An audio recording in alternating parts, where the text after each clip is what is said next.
Shalom Elohim Beshem Yahushua Hamashiach.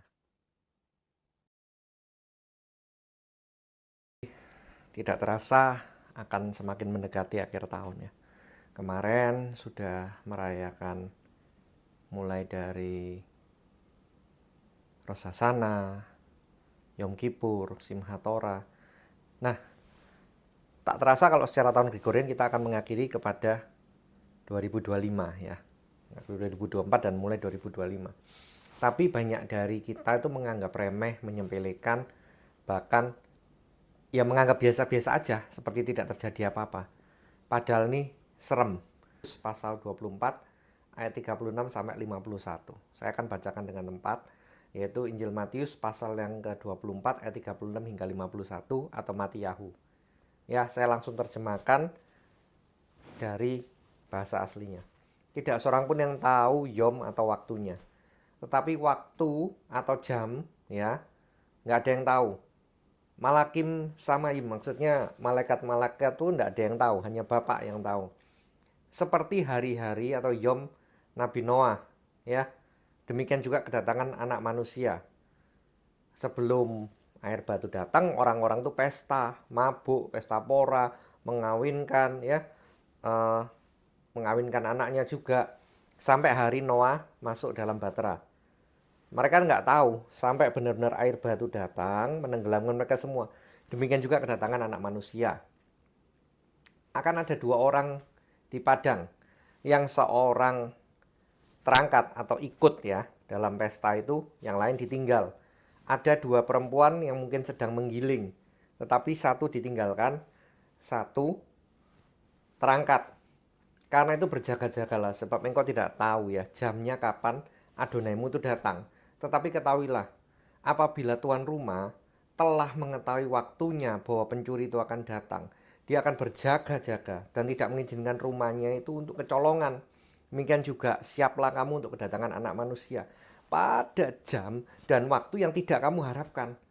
Ayat 45-nya, karena siapa yang setia dan bijaksana, maka tuannya atau Adonainya itu akan menjadikan dia berkuasa atau memerintah atas seluruh rumah tangganya.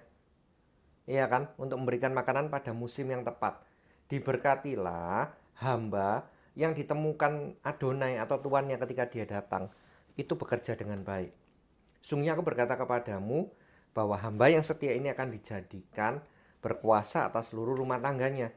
Tetapi hamba-hamba yang jahat cuman ngomong, oh ya Adonaiku tuh menunda-nunda kedatangannya. Dan dia memukul hamba-hamba yang lain, dia minum mabuk, ya kan, dengan pemabuk. Tetapi tiba-tiba tuannya tuh datang pada yom yang dia tidak duga ya. Jadi Adonai yang datang, dan waktu yang dia tidak siap, dia dibelah dua, atau dipotong, kemudian bagiannya diberikan kepada para orang munafik, dan akan ada ratapan dan kertak.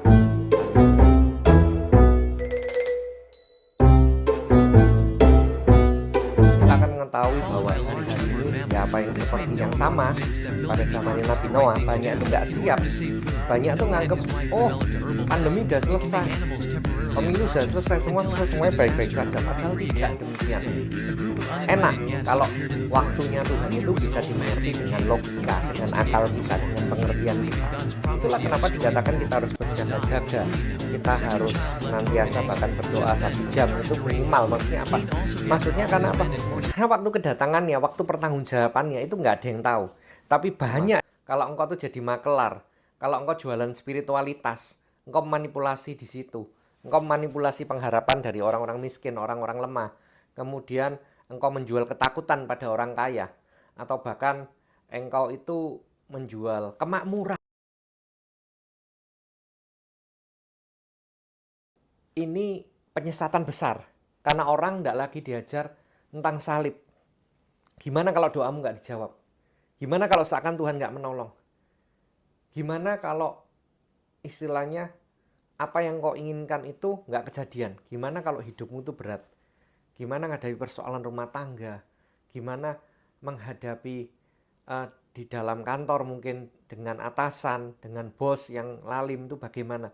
Itu suatu pengajaran yang sangat jarang diajarkan.